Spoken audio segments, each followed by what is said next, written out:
Before we start, I would like to introduce all of you. Myself, Rohit Apurva. With me, Vikrant Kurmude.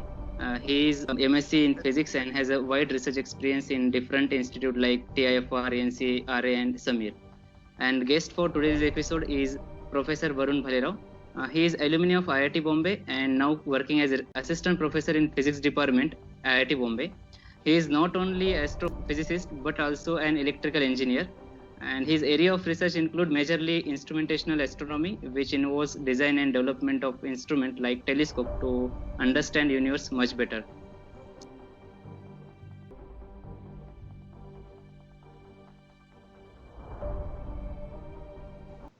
Okay, so it's been quite interesting. I was always interested in science. I was always curious. I would keep asking questions of various sorts, and that slowly got me interested. Both my parents have a science background, so that definitely helped. Then I was a student at IIT Bombay in the Department of Electrical Engineering. As you said, I did my BTech in electrical engineering, and at that point I realized that okay, engineering is fun, science is fun. Before that, I had had very good exposure to astronomy from the Olympiad. So I was fortunate enough to be exposed to the Olympiad program during my school days, and then I was on the international teams for India thrice. And based on that, I knew that astrophysics is fun, and later I found that engineering is also fun. So I ended up making a career that combined both of it. And at any point, I really had not thought about whether I would be coming back to IIT Bombay at any point in my career or so on, at least not until I came back to India after my PhD. Um, but being back at IIT, of course, is fun. There are a lot of old memories associated with this campus, and it's a place which you fall in love with again. It's very conducive for research. You get to work with very bright students, with very bright colleagues. All sorts of resources are available. So far it's been a really wonderful journey. Were then in the team, in I international was team? in the International Astronomy Olympiad team in 98, 99, and 2000. So I was Oh, there okay. thrice. I won one bronze and two golds in the Oh, International that's Olympiad. wonderful. Thank you. I mean, when did you find that you like astronomy and you wanted to do research in astronomy? But I mean, you were working X-ray astronomy, correct? Yes. So So, my Olympiad exposure was a very important point. My real interest in astronomy should date back to before that. I think as a kid, everyone likes looking at stars. yes, yes, I yes. should confess, of course, that my knowledge of astronomy was limited to being able to identify maybe two constellations in the sky, but I loved Mhm. just laying down and looking at the moon and so on. So that is where I knew I liked astronomy. I got serious about astronomy after the first rounds of the first Olympiad. So when the first round was to select students from a physics and maths background, and then after that they gave us some introductory astrophysics training, and that is when I realized that this is something which I could do, and it was something which I thoroughly enjoyed. And as a result of that, I thought, okay, maybe this is a serious career option. Now, within astronomy, I've done a lot of different things. We have, uh, so for example, for my PhD thesis, I worked on this space telescope called NuSTAR, which is a focusing hard X-ray telescope, which was launched in 2012. And then when I came back to India, I worked on AstroSat, which was launched in 2015. We are now working, we have a proposal to build the world's most sensitive transient space telescope right here at IIT Bombay. But other than that, I've also done optical astronomy. We have the country's first fully robotic research telescope in Ladakh, And right like, next to the 2-meter Himalayan Chandra yes. telescope. So those are my areas of work. On the analysis and observing side, I work on X-ray binaries, gamma ray bursts, electromagnetic counterparts to gravitational wave sources. So whenever LIGO finds something, we go running around and we point our telescopes there and see, try to see if we can have found anything corresponding to that. So those are my broad areas of interest. And you was working with Shri Kulkarni. I Yes, mean, I had two PhD guides at Caltech. One was Professor Fiona Harrison. She was PI of the NuSTAR mission, and the other guide was Shri Kulkarni, who is also extremely accomplished astronomer. He has made a Yes. lot of very nice Yes, discoveries. he's one of the big shot in the astronomy. Definitely, yes, Yes. yes. Any kind of special moment in your life which motivated you to go towards the astrophysics?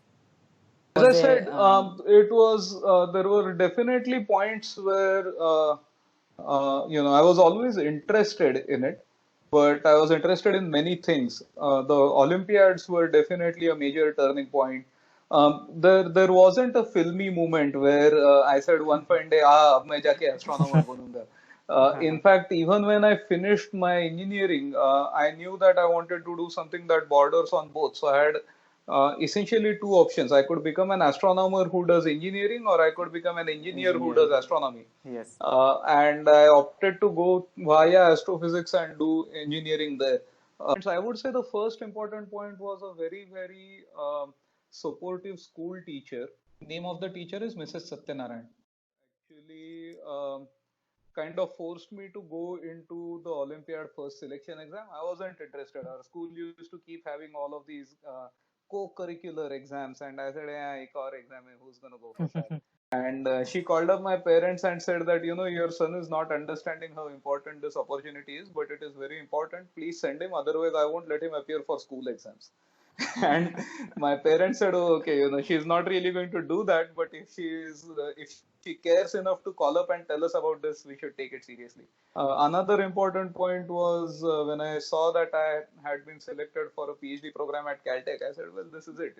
Fantastic. You don't say no to Caltech. You Yeah, go of there course, and you see how cannot things say go." no culture. Yeah.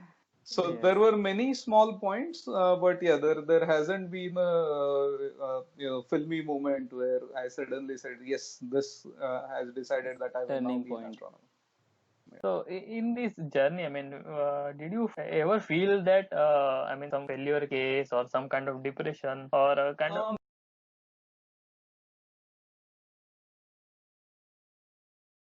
so in this journey, I mean, did you ever feel that I mean, some failure case or some kind of depression or kind of Many. If you are not getting setbacks in research, you are not doing it correctly. Okay, Yes, correct. let's put it this way. Suppose you are playing something. Okay, let's say you are playing basketball. Okay, Mhm. and I say you start with something simple. So you put a basket at 3 feet. You stand right in front of it, and you put the ball through the hoop. Right. You keep doing that. You'll keep getting it through every single time. But then you are not growing. If you want to grow, then you are going to say, okay, I have to move the basket higher up. I have to move further back from the basket. I have to make it harder and Correct. harder for me. And the moment you Yes, do that, you are going to start missing some shots. yes, If you're not doing that, then you're not doing it right. So that is definitely something that happens in research. Even now, a lot of the proposal grants that we submit get rejected. Some get selected, but more than that get rejected. We have tried to do experiments where we were hoping to find certain results. We didn't get them. All sorts of issues keep coming up. But if you're not having those issues, you're not doing it right. Very great. Correct. yes. But then, did you feel ever that now it's a low kind of thing or something? It definitely does happen. I mean, I would say a flip side of what I just said is that if you don't really feel bad about a Something. setback, then again you're not doing it right. And okay, if Correct. Okay. going back to the basketball analogy, if suddenly Mm. after doing this from 1 foot basket, you suddenly put it at top of a 10-story building and then try to throw the ball, it won't reach there. You won't feel bad because generally random shot mara tha, who cares? So Yes, yes. that's not the thing. So yes, with every setback, there were times during my PhD when I was trying to work very hard on something and that didn't work. So setbacks do happen. You do feel bad about it. But that's where you need to have a very good peer group around you as well, who will keep supporting you with whatever you're doing.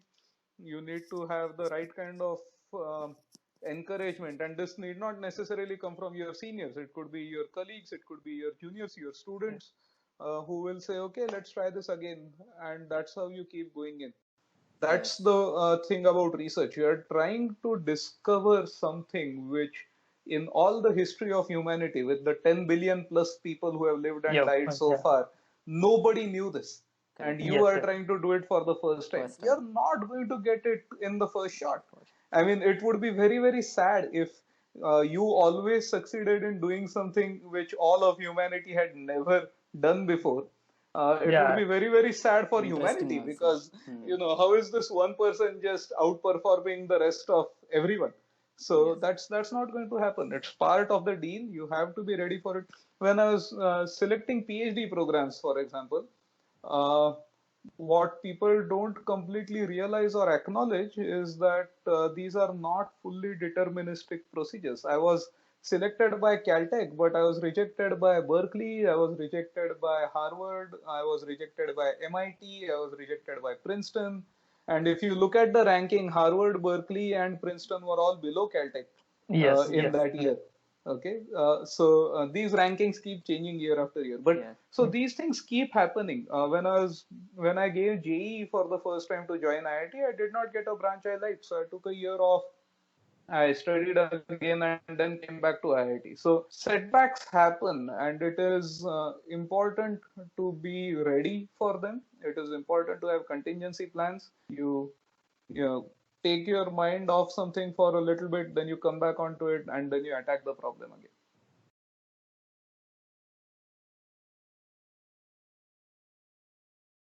Yeah. Yes. Sir, just now you said like you appear for JEE and you didn't get the branch you want. So everyone has a conflict of interest while choosing a career option. So Yes, did you have that conflict of interest and how did you solve that? very much so.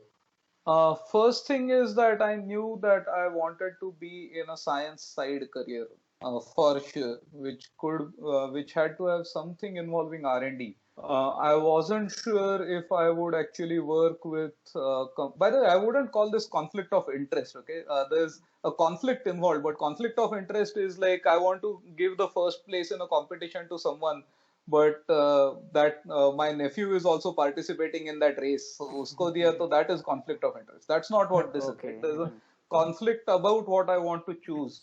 Uh, when I was doing electrical engineering, the conventional path, of course, was that a lot of people would go into industry after that, or from IIT, a lot of people go into management after that.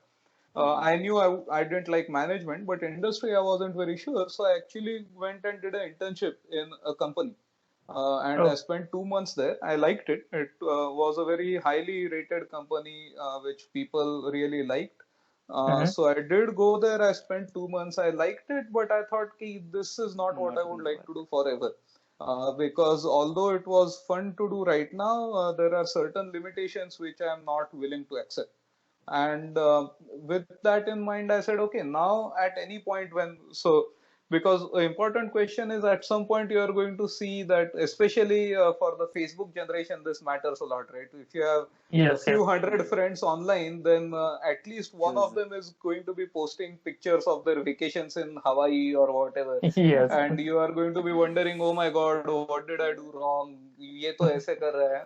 Well, I tried that lifestyle, right? I tried what he or she does in order to get that money, and I didn't like it. When I was in 11th So or 12th somewhere you standard, feel that happiness is also matter. I mean, Correct. you are not yeah, satisfied. yeah. So that is exactly what I was trying to say actually. When I was in 11th or 12th, I went and met Professor Ajaram Nityanand at NCRA. I was doing a Yes, yes. project, and I asked him this question. And this is when the salary difference at that time between a science job and the industry job Industry. was huge. Okay.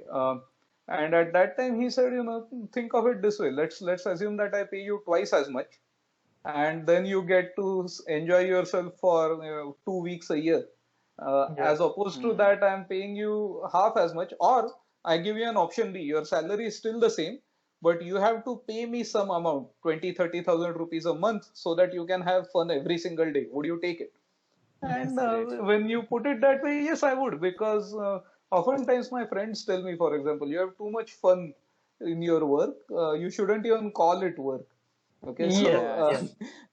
that is the point. I get to do I every single day I get to choose what I want to work on, and I get to explore things the way I want to explore them. So Mm-hmm. that was one way where actually trying out. And what I did was I was more likely to do research. I already knew that. So most students at that point would have said, let me try research to be more sure. That's not what I did. I did the other thing. I said that I'm almost ruling out industry as a career option for me. Let me be 100% sure. I cannot rule something out unless I have tried industry. Hence, I went and tried an industry option and I realized I don't like it. Now, another form of conflict which often comes in when I'm talking to, for example, MSc Physics students at IIT is that इसमें से और क्या choose करूँ? Okay, and there you have to realize that at some point it really doesn't matter anymore. Okay, you started off with all possible careers, saying you could go into art, you could go into economics, you could go into social sciences, you could go into anything, and then you said no, I want to do science. And then if you're a MSc Physics student, then you have ruled out biology, you have ruled out chemistry, you have ruled out so many different forms of it before you come to physics. So if you start from this giant pan of all possible career options, you are sitting at a very small area already. And if you look at how happy each of them would have made you, you are already sitting far above the base happiness level that there could have been. Now, whether you choose astrophysics after that or condensed matter physics after that is going to make very small differences in the net amount of happiness that you are going to have in life. Yes. Okay, so at that time, those differences look huge, but they are not, because you shouldn't be comparing only those two. If you decide that I want to try every possible discipline within physics before choosing what my career should be, you'll be too old, and you will have spent so much time figuring. It's like spending 5 hours over deciding kaun sa ice cream khana hai. Instead of that, if you make a decision in 10 seconds, you're eating ice cream already, Yes. right, for the remaining 5 hours. So that's the difference. Just I want to clarify one thing. Like here in this answer, you are differentiating between the science and the research and industry, in research job and industrial job. But Yes. industry also do a lot of research. They also have their R&D group. They And do. Miss, I want to more specify how will you Sure. differentiate between the academic research and industrial research, and if someone want to go for industrial research, and how to choose whether to go for industrial research and academic research. There is a big difference. Okay, so there are two parts to the question. Question one is what is the difference? Question two is how do you choose? How do you choose? I have already answered. Go try it. Yes. Okay. Yes. So now the question is what is the difference? First thing is that Indian industry, at least it's when I was at the point of making this choice, did not really do a lot of R&D. Okay, most Indian companies and most multinationals with their Indian branches were kind of doing what would be broadly called contract research, where you are given a task and you are doing that. Even in places which do more R&D now, it is very driven, saying I want to achieve this goal, and let's put our teams in order to make that happen. Whereas in academia, it is more open-ended research, saying that okay, I'm working on properties of so and so material. Let me see what all I can do with this material, or things like that. Or in my case, I'm doing fundamental research, right? My work is not going to see applications tomorrow. My work Yes. is going to Yes. see applications sometime in the future, maybe. And the It best always example of happens the with best example astronomy of and that, of course, is when you are calling a taxi sitting at home, or where you are ordering home delivery for food, you are using GPS, which works only because 120 years ago Einstein was sitting and wondering about nature of space-time. GPS works on both special and general theory of relativity. So if you want that kind of freedom where you explore whatever is of interest to you, then that you will get only in academic research. In industrial research, on the other hand, you will see applications of your ideas tomorrow, and you might also end up being richer as a part of it. Industries usually will give you a nice fat bonus if you do something which gets them a patent, for instance.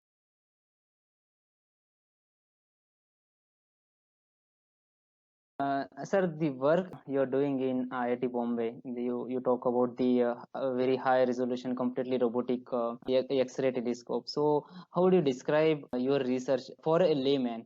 Okay, there are two main parts broadly that I'm working on in terms of hardware development. One is a robotic optical telescope. So the idea is that when I observe, nobody looks through a telescope anymore in professional astronomy because you want to record data, not just what you remember. You want to take pictures which will be with you forever so that you can go analyze them anytime you want. Now, the basic image processing that we do is straightforward and is same for uh, almost all types of data. So what we decided was that we really want to make sure the telescope can handle all of these responsibilities by itself. Or for instance, when finds something, it sends out a machine readable alert. So LIGO's computers send out an alert to our computers. And suppose that happens at say 3 a.m. The conventional idea would have been that my computer will then call me up, or one of my international colleagues will call me up saying, "Hey, wake up!" Then I have to go freshen up. I have to be awake enough to be able to control my telescope. Then I call up someone at the telescope, maybe remotely connect to it. So you lose about half an hour of time in doing that. And also, first time you do it, it's exciting. When you start doing it thrice a week, it becomes very boring. So really, that is not where you need the scientist. You need the scientist to make sense of the data. You need the scientist to interpret the data. You need the creative aspect of the scientist. So all the repetitive tasks we have outsourced to a computer essentially. So we wrote programs that will wrote software, very advanced software that will completely control this telescope in such a way that when there is an alert from LIGO or from Swift or Fermi or anyone, the telescope automatically responds to that, starts obtaining data. We have told the telescope all scenarios, what to observe in what order and so on. And then in the meanwhile, as a backup, we still get a call and we decide whether we want to intervene, manually change something, or let the telescope continue its own thing. The telescope then processes all the data, and then we come up next morning fresh. Telescope has finished its stuff at night, and then we will look at the data and see what new things we have found. That is really where the science aspect of it comes in. So that is one project. The other project is that I keep talking about LIGO. So you've all probably heard about gravitational waves. Yes. So certain types of gravitational wave sources, for example, if I have the merger of two neutron stars or a neutron star or a black hole, then these mergers are expected to be accompanied by emission of X-rays and gamma rays, but those will be rather faint flashes. So the current network of satellites that we have around the world, including India's AstroSat and a few others like Fermi and Neil Grell's Swift Observatory and others that I mentioned, they are not quite sensitive enough to detect these. So despite 3 years of observing, only one such source has been detected so far, which was on 17th August 2017. Yes. So what we have proposed to do is that completely in India, we want to build two telescopes, which are a factor of 10 more sensitive almost as compared to the current telescopes, and they'll be launched on opposite sides of the Earth so that together they will cover the entire sky and they'll continuously be looking for these transients. So this is still a proposed mission. ISRO has encouraged us to develop a proof of concept, and after we do that, we will be evaluated for whether the full mission is going to be approved or not. So those are broadly the two development activities that we are doing at IIT Bombay. Okay. So, but Indigo is already approved. Yes. This is not Indigo. This is a space telescope that works in X-rays. Okay. Indigo is the name of a collaboration. LIGO India project is approved. Yes. That will detect gravitational waves. This will detect X-rays and gamma rays from the same object. Oh, In okay. case they happen to emit X-rays and gamma rays. So this will also, so for example, so far in all of history put together, we have detected something like 7,000 gamma ray bursts. Okay, and Fermi took about 10 or 12 years to detect about 3,000-4,000 bursts. Whereas with this mission, we will detect more than 1,000 bursts every year. Oh, that's okay. Or for the X-ray bursts that for the LIGO counterparts that I talked about, current score is that we have 1 in 3 years, whereas we expect to detect something like 30 to 50 events per year. Oh, that's Is it, So that is a huge change. Okay. Is it just because you are placing telescope not on the Earth but in the sky? That's why you're I'm capturing? comparing it to other space telescopes. It is because we want to build something that is really Sensitive. cutting edge in the world, that is beyond what anyone else has done. Okay. One interesting thing that I want to share, that I am from the place where LIGO is going to establish its third observatory, that is Hingoli district. Oh, okay. Yeah. Nice. Nice. Yeah, and so basically I was the one who made first Patent. LIGO's working model. Yes. Okay. So Nice. I made that, and then I showed to Bala here, Okay. and then he's also approved, and then he said, "Okay, it's okay." So it's kind of working model, basically working on Michelson interferometer. Two Michelson interferometer arms are moving, and here I use a speaker and deliberately move that arm, and it will show some pulses. Nice.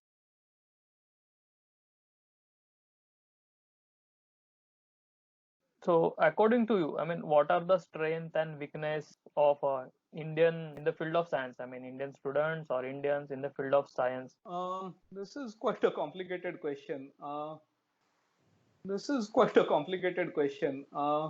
I think strength is that we are in the growing phase of science right now. You could think Mm-hmm. of it as a weakness because we don't have enough infrastructure in place.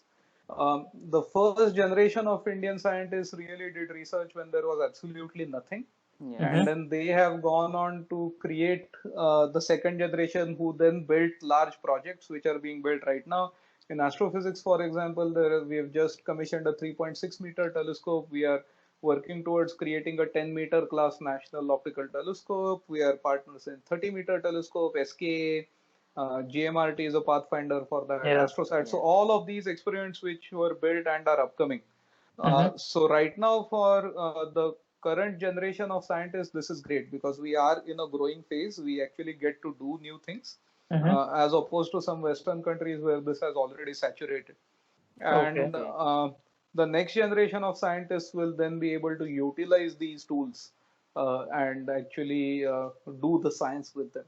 Right? We are also trying to do science with them, of course. Mm-hmm. Weakness, as I said, so the growing part is a strength. It means that there's a lot to do.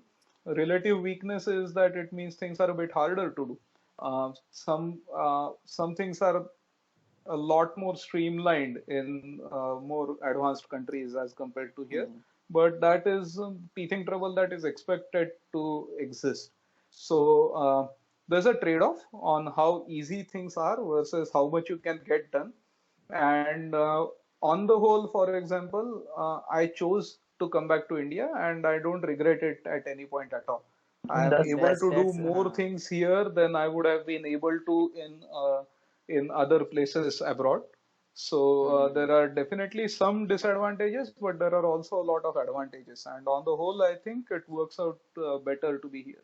Yeah. Oh, So India, I think we have very less experimental laboratory in India.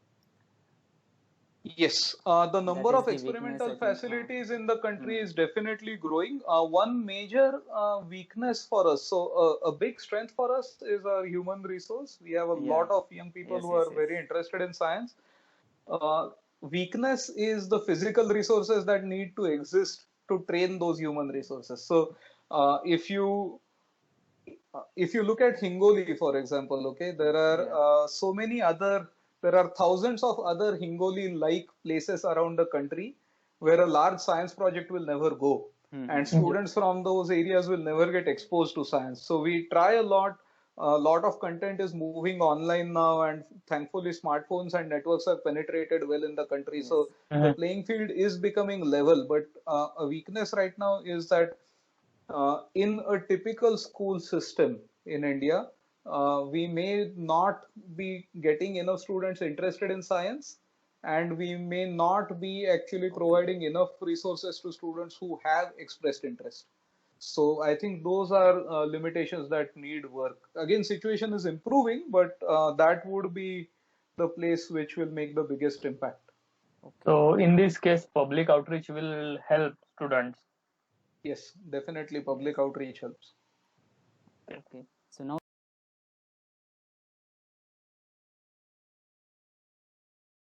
So let me give you a different example, okay? I Okay. really like the flute, okay, and I really like listening to Hari Prasad Chaurasia and Ronu Muzumdar and so on.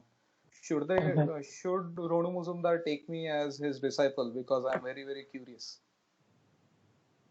No, but No, because I yes. really suck at playing the flute. Okay, I'm really bad, and I tried learning it, and I'm really bad. So curiosity is important, but not enough. Formal training matters, and there is no substitute for that. Now, Okay. so I can give the example of the Department of Physics here. Okay, Hmm. the entrance exams that we allow students to come in for are a large number of exams. There is many different exams that you can have cleared to be eligible to apply for the Department of Physics entrance. After that, we have a written test, and we keep quite a low cutoff in that test. Okay, Okay. and after that we interview a student, and only then we select her or him to become a PhD student, and that is where all of these factors come in. One of I have known cases in the department where PhD students who were selected had no prior experience in that area of expertise, but had a good solid physics background and had a good curiosity in that field.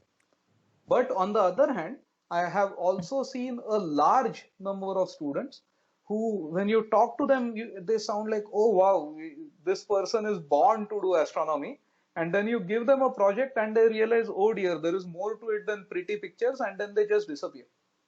Okay. Okay. So there is no way out of having that formal background. What we try to do is that the first levels of these are usually set up to be reasonably easy. They are not very easy. They are tough exams. Yeah. Okay. Huh. But they are set up to be reasonable.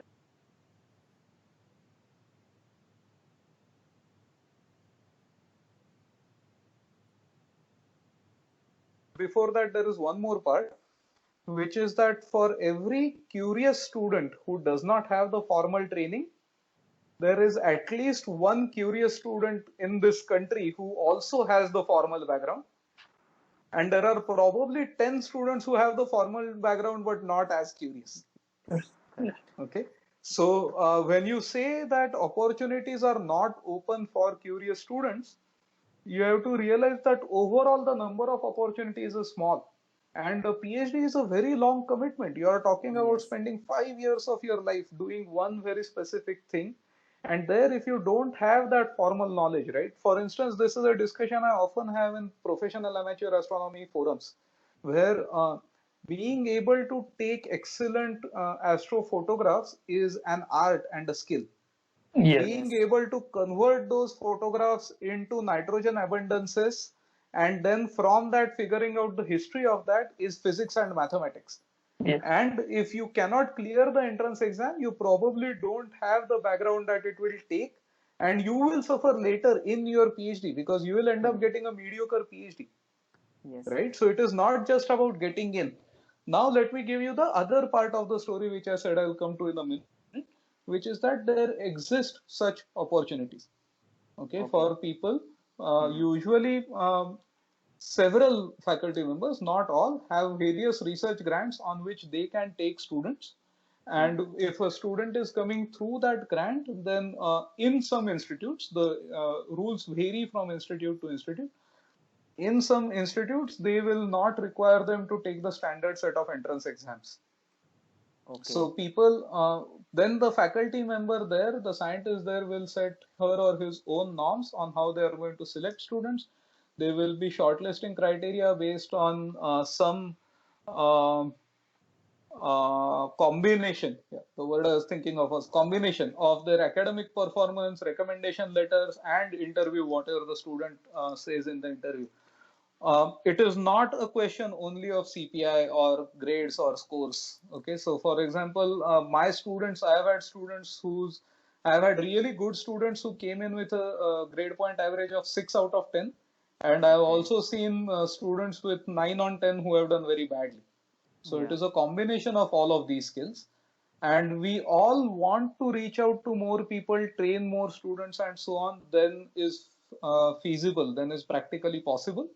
And then Okay. you also have to realize that we can't just expand. So it's not a question of just funding. Okay, IIT Bombay cannot suddenly say that instead of 100 or 150 students, let's take 1,000 students, Hmm. because we then have to be able to give enough time to Fine. each of those Hmm. students, even if money is poured in, and then all of those have to get jobs after graduating.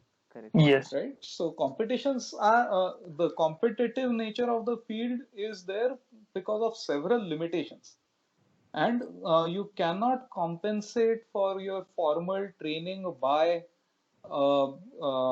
just curiosity. For example, if I use space telescopes, right? But Hmm. Yes.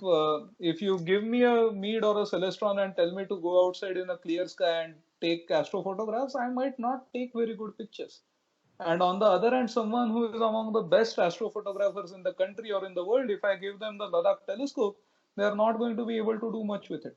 Professors who have spent many years in industry and then came in to become professors at IIT Bombay. So Oh, options exist. There are government schemes which will allow you to make a return. There are all these project-based yeah. positions.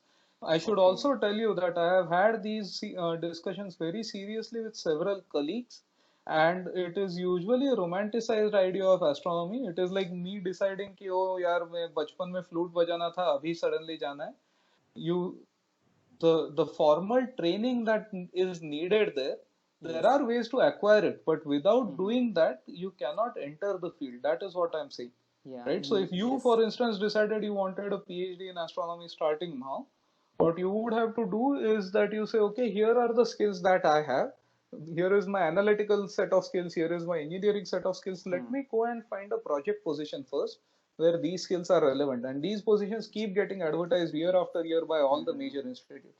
You enter Okay. laterally over there and then slowly you can convert into a PhD. Most places will have options like this. Yeah, this is one option I think.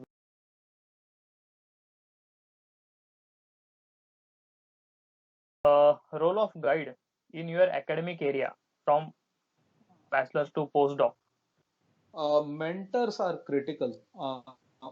All throughout my career, at all stages, I've found very, very great academic mentors. Starting right from school, as I said, there is this one teacher who was responsible for me getting into astronomy. There was another Mrs. Gadre who trained us in the science first, and various other school teachers. Then I had very good guides who were great mentors for my PhD. Then later during my postdoc, and these are people I continue to consult. I also found great mentors in the Olympiad program. Uh, if you want to become successful in a field, then having a mentor in that Very field important. is very, very important. There is no substitute for that. You could call it the guru in the classical Indian sense. Yes. That this is the guru that you want, who will tell you what is right and wrong, who will guide you about, and who has your best interests in mind. So without these It is mentors, important. it would have been impossible for me to get where I am. Sure. That's really important. Guru. So, Mm-hmm. so for a PhD, what one has to choose, a good guide or a good institution? I mean, if the person who got a admission, I mean, he got selected in some good institute, but the guide is, I mean, he's like okay, okay, he or he might not be good, but then again, the another institution where he got a very good guide, but institution ranking is, I mean, not much that great. So let me translate this. So If you get a rishta from a rich family, but your prospective spouse is an idiot, should you marry for the money? Right? And the answer is no, you shouldn't. Finally, you are going to end up five okay, years with that Sure. guide, and your research and your rapport with that person matters. Institute also matters. Just as Shadi ke baad groom's or bride's family also matters. So institute is your extended family there. They are providing the resources. They do hmm, matter, but the main thing is that you want to be with a guide who you get along with very well, who a guide who could potentially be a really good. Your guide need not always be your mentor, by the way. Hmm. But yes, you would like to be with a guide who can also be a good mentor, a group that you are comfortable with. All of those things come first. And hmm, institute prestige, going just for the institute prestige is like marrying for the money. Correct. yeah. Sure. And sir, if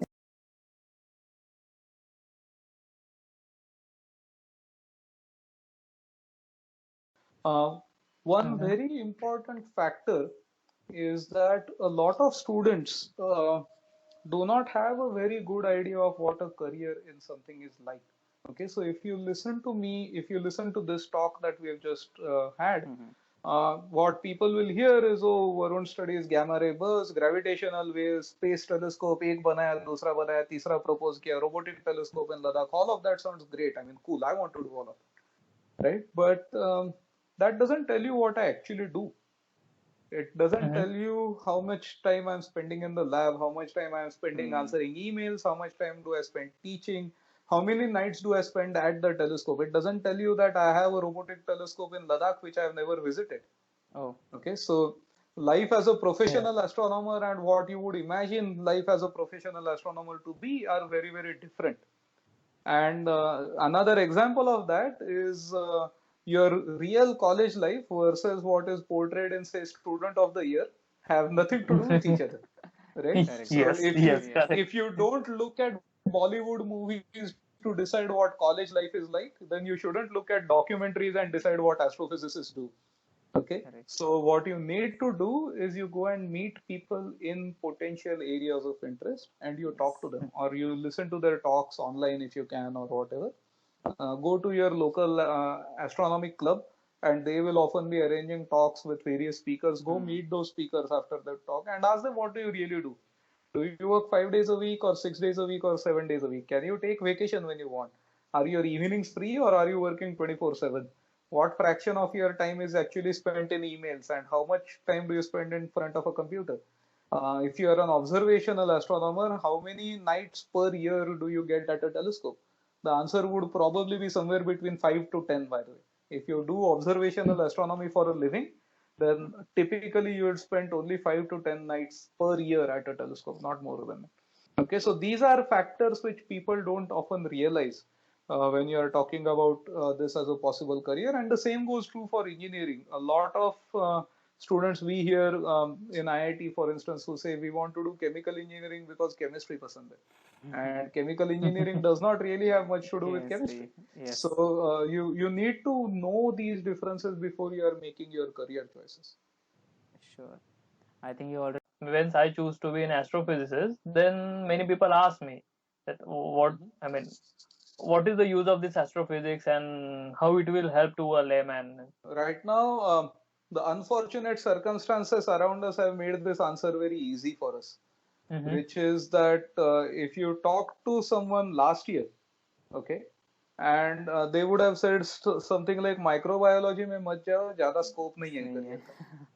And now Okay. everyone is looking. And you look outside right now, Correct. everyone is waiting for microbiologists to figure out stuff for you. Okay. Yeah. A civilization does not progress if we only keep worrying about what I will eat today evening.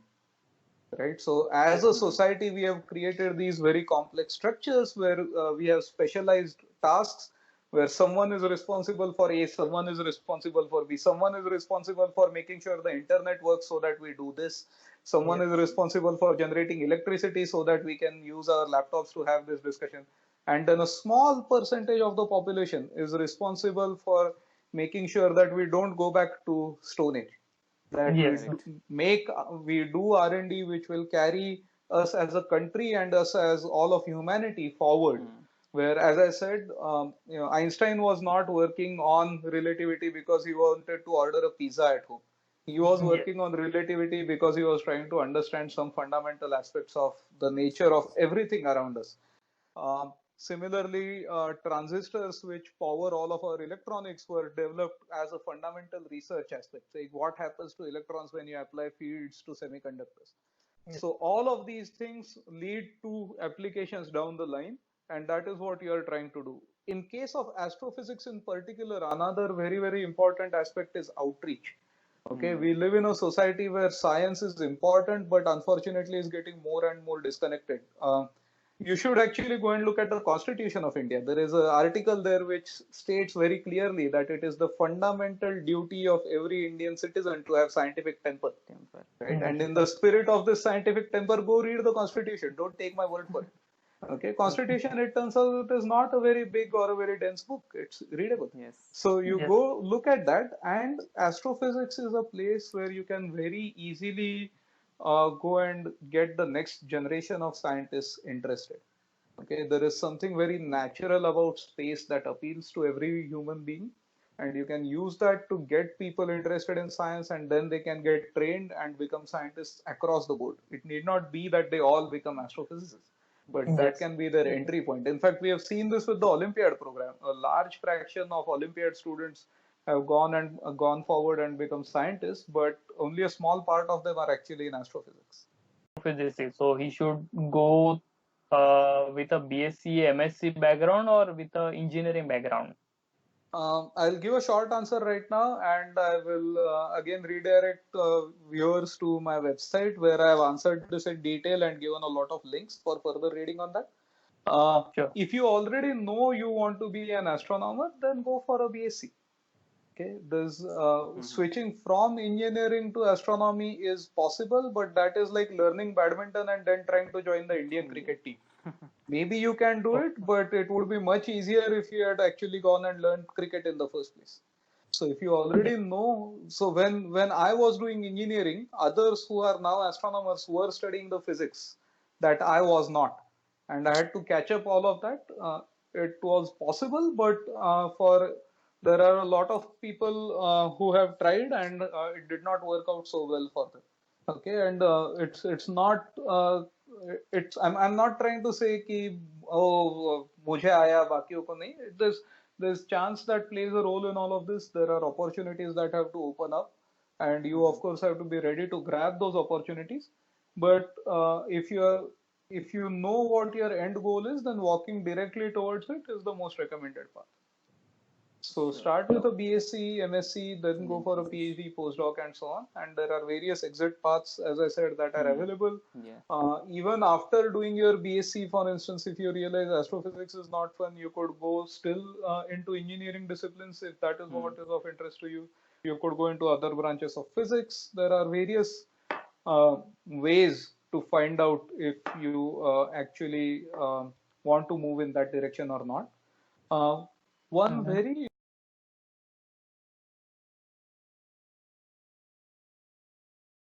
if someone want to join the work you are doing, so what are the ways by which someone can join you and contribute to the work you are doing? Okay, so there are 3 or 4 different ways. One is that if you're already a student at IIT Bombay, I work with undergrads, master students, PhD students, everyone, and we have a website. If you search for Star Lab IIT Bombay, you'll find our site, and you can look for things there. I have a detailed list of the kind of skills that are expected for students to be in our group. And this goes back to the formal training idea that if you are very, very interested. So a lot of my students, for example, let's say someone who's working with automation of Growth India Telescope, then they need to have certain backgrounds so that they will be able to get work done, because usually projects will be 1 or 2 semesters. And if you spend all those months in just learning the basics, you won't actually do anything new. You won't get stuff done. Yes. So that is one set. Usually students, it helps if they have at least basic astronomy awareness. So it could be, for example, active amateur astronomers. They need to have a good physics background. So at least first year physics level, first year BSc physics level stuff they should be aware of. In my group, we do a lot of programming. So it helps if you know Python. It also helps if you have more advanced statistics skills or something like that. Now, all of these are helpful things. They are not strictly necessary. If you talk to all of my students, they would be lacking in 1 or 2 of these skills, right? So the more of this you know, the better it is. Combination. Outside interns from students from outside IIT, unfortunately, we don't have enough resources to cater to as many as we like. I've tried doing this in the past. I've tried to take students from outside. Some cases have been successful, some have not. And it turns out that if you're not physically with people, then it's much harder to work. Of course, right now things have changed, but I'm just quite picky based on my past experiences about taking interns from outside. It also helps both internally and externally if you have a strong academic record, because that is anyone can walk up and say, I really like physics. How do you prove that you like physics? By getting a good grade in your physics, right? So I don't mean this as a jab at anyone. It's just that how do I differentiate? I get order of 100 applications every semester for internships, right? And how do I Yes. pick which students are likely to be good? Mhm. For PhD, you go to the physics department website, and those are that lists out the requirements from which we take students for a PhD position. Occasionally, once or twice, we have advertised these project positions that I just talked about, which did not have any of these entrance exam requirements. Um, so those options also exist. And then finally, if you have already done a PhD, then we are always looking for good Postdoc. postdoctoral fellows. So if you have worked in instrument development, if you have worked in automation, if you have done X-ray astronomy, optical astronomy, then you are always welcome. There too, if you have done instrumentation and if you have some physics background but not necessarily an astrophysics background, that would also be okay. If you are willing, for instance, in my during my PhD, the postdoc I worked with, Brian Greffenstadt, he had actually done his PhD in studying gamma rays from lightning in thunderstorms. And Oh, he Oh, went on to be one of the key science people in NuSTAR, which was doing X-ray astrophysics. So cross field work is very interesting, and there's definitely room for that. So those are the broad areas in which people could work with us. And of course, if you're already a researcher, just drop an email, and if there is something of mutual interest, then we could be working on it. sure. Within my external collaborators, we have people from departments of electrical engineering, mechanical engineering, aerospace engineering. So we have people with very, very different backgrounds working on different aspects of, for example, Daksha or growth and so on. Okay, nice. yeah. Lot of opportunities are there.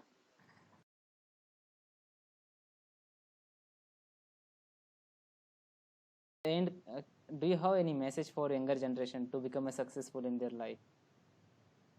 Wow, that is difficult. I don't think I have enough gray hair to be No. giving success mantras yet, but uh, find something that is fun and work hard at it. That is what I would say. If if you find something that you really enjoy, then working hard becomes much easier, Yes, and there is no shortcut for hard work. yes, There's absolutely that no is way the out of it. Yeah, yes, sure, that sure. is perfectly fine.